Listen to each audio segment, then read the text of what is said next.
Before the video starts, to make sure that I'm attracting the right people, I want to ask you a few questions. And depending on how much you say yes to, is dependent on how much you will benefit from this video. So this is the first question.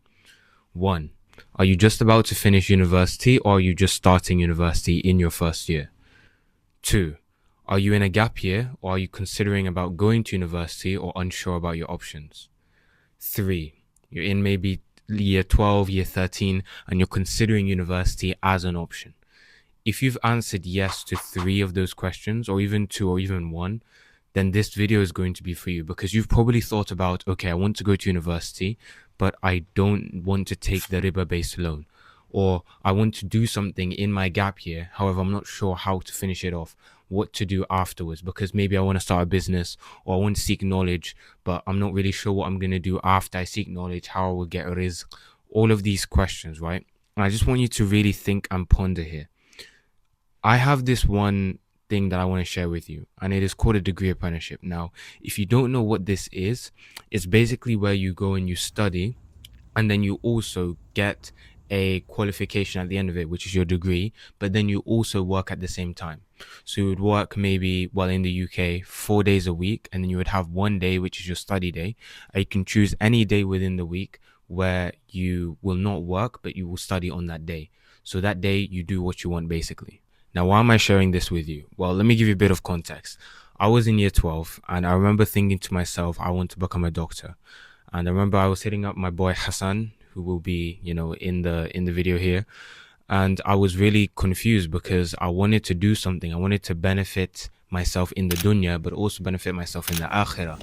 But I didn't want to go through the way of, riba-based loans, because you know that in the UK, especially, university isn't free. You have to pay like around 9k per year to go to university, or you have to take a riba-based loan, right? But I didn't understand that at the time. I thought you could just go to university. And I remember feeling so defeated. I didn't know what to do, because I wanted to benefit myself and my family, and I didn't know how to go about that in a halal way. I couldn't get a scholarship. I couldn't get any sort of grant.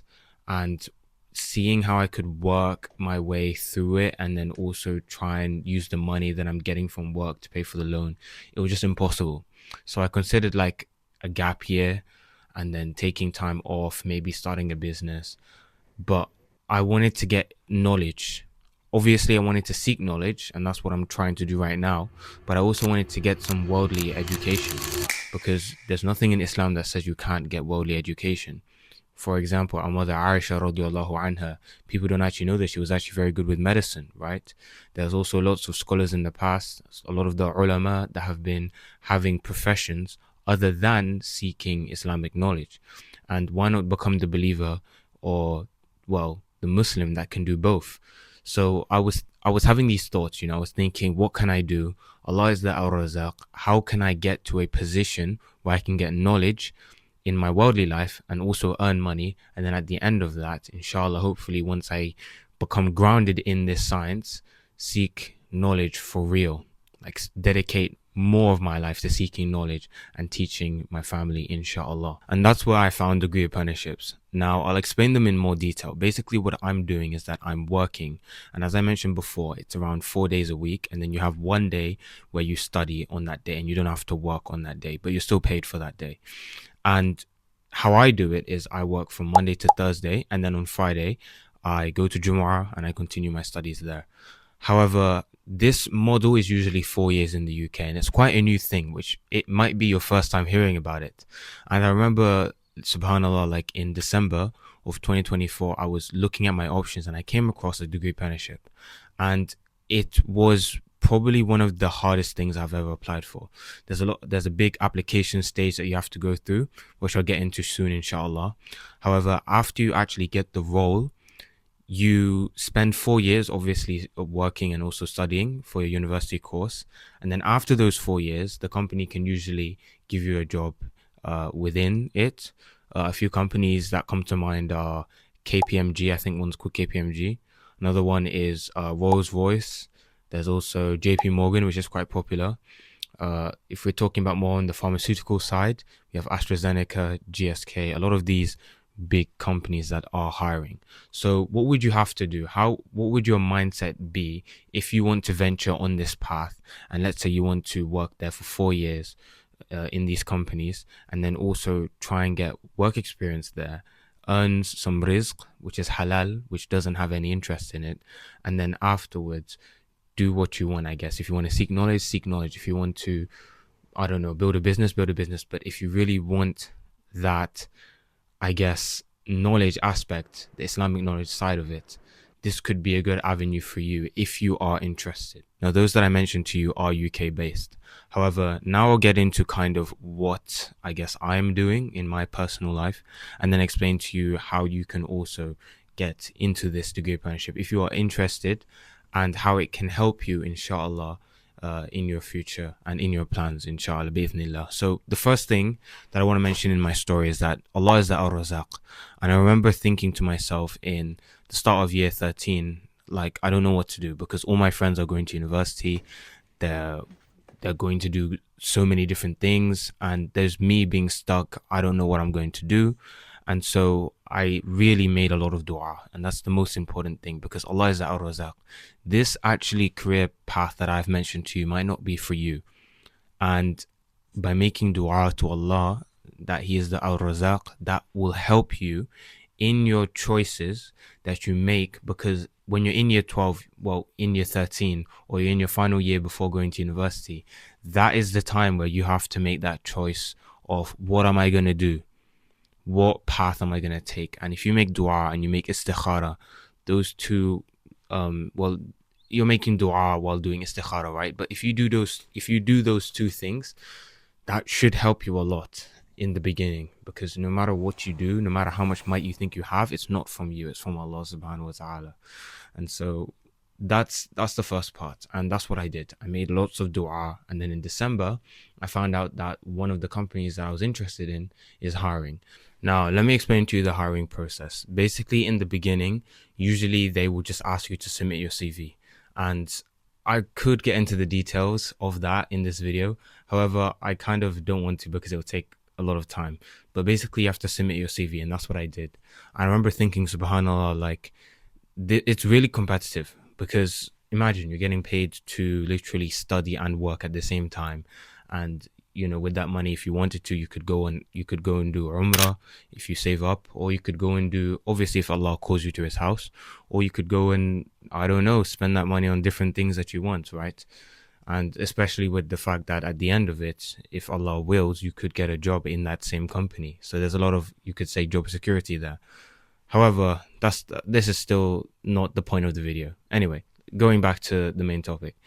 By that being the first part of the stage where you submit your CV, that will be where they check basically if you are fit for the role. And by having work experience, by spending time, I guess, in the relevant industry, like by doing, let's just say, volunteering in the NHS, which is something that I did for around 8 months, I could talk about that in certain fields after you submitted your CV, like where it says, I don't know, explain to us your motivation for applying for this role. You could just put in there, I have a great motivation for applying for this role because your company has mentioned X value that they have, like for example, being compassionate, and I believe that I have showed myself being compassionate by helping this patient with this specific thing, and then you get the whole point. And so from doing that from me doing that in the part of the section of applying for the job, that also, I would say, contributed to me actually being here today and actually having it. However, it's all a big process. Anyway, after that, you do have the stage where you have to basically do a one-sided interview. Now, I remember doing that at around February, and subhanallah, something amazing happened. And so I remember having this section of my day where I would spend just practicing interview techniques, basically using the STAR method. If you don't know that, it's called situation, task, action, result.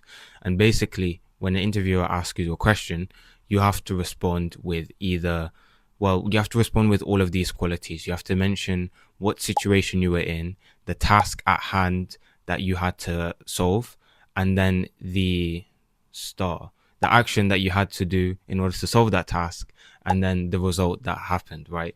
And I remember, subhanAllah, like literally the first time that I had did that one-sided interview, my audio wasn't working the entire time.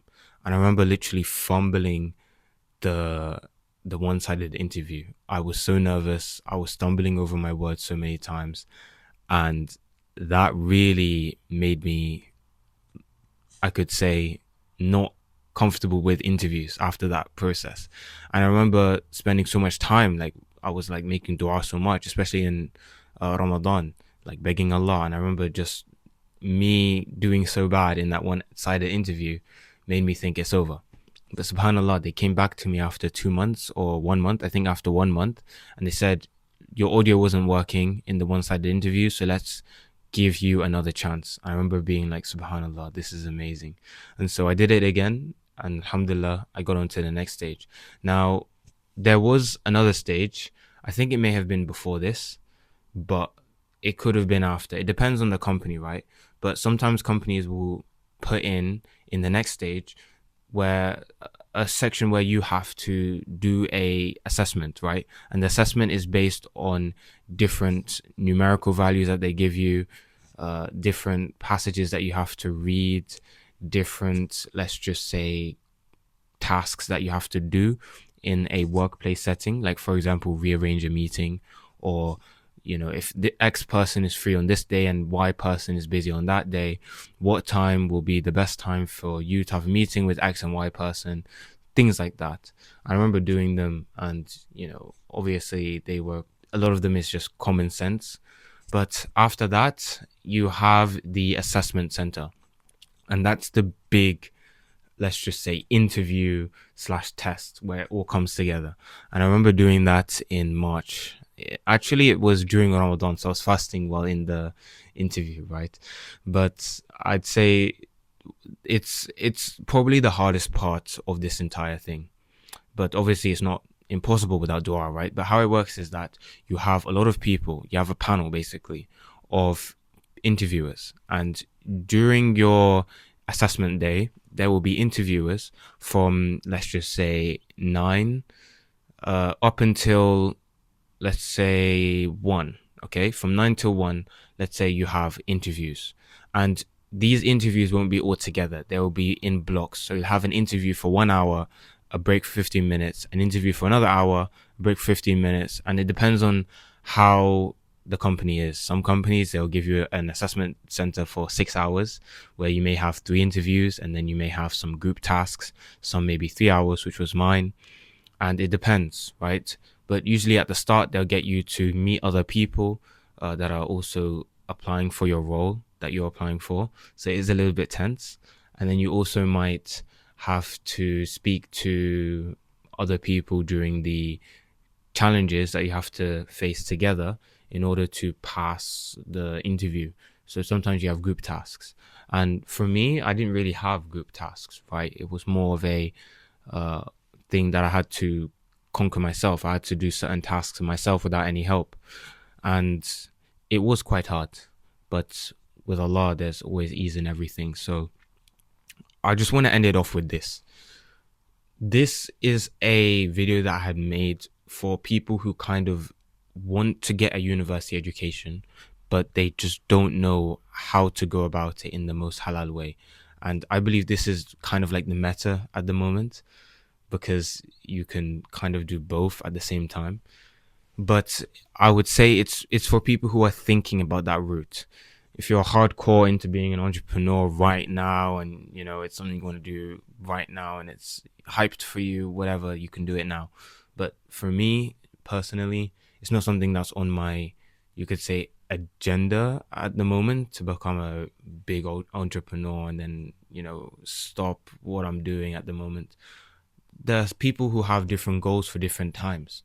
I'm not saying it's bad. Obviously, it's good. Definitely be an entrepreneur, right? Work for yourself. It's amazing. But you have certain stages in your life where you are going through different things in order to build your character. And sometimes, subhanAllah, just having a certain stage in your life that helps you develop can help you develop other things as a result of that. Like, for example, let's say you want to be an entrepreneur, right? But you don't want to take a gap year out. Okay, you can do your degree apprenticeship for 4 years and also work on a business on the side, which is something that that I have been doing at the same time. So it's something that you can think about. But I just wanted to give people kind of hope that I wish I had when I was, let's say, applying for a lot of different things. Because when you're at year 13 or year 12 and you're really thinking about what I'm going to do for the rest of my life, or what am I going to do after I finish school, it's quite daunting in a way. But if you can seek knowledge in, I don't know, in Saudi or something, where they have an institution where you can get a free scholarship like Medina University, and you're super interested in doing that, go for it. If you're 100% interested in starting your own business and you have all the materials laid out to do that, go for it. But just make istikhara, make the correct dua, and have the correct intention. Because once you come with that, that will help you, inshallah. And before I end the video, I know you guys are still interested in the Arabic community. I am still working on it. There will be some sneak peeks and some information in regards to that. But we are literally making a website for the Arabic community. I just wanted to make you guys understand that before I hide it in a way and not explain to you what's going on in regards to that. So that's everything. Assalamu alaikum wa rahmatullahi wa barakatuh.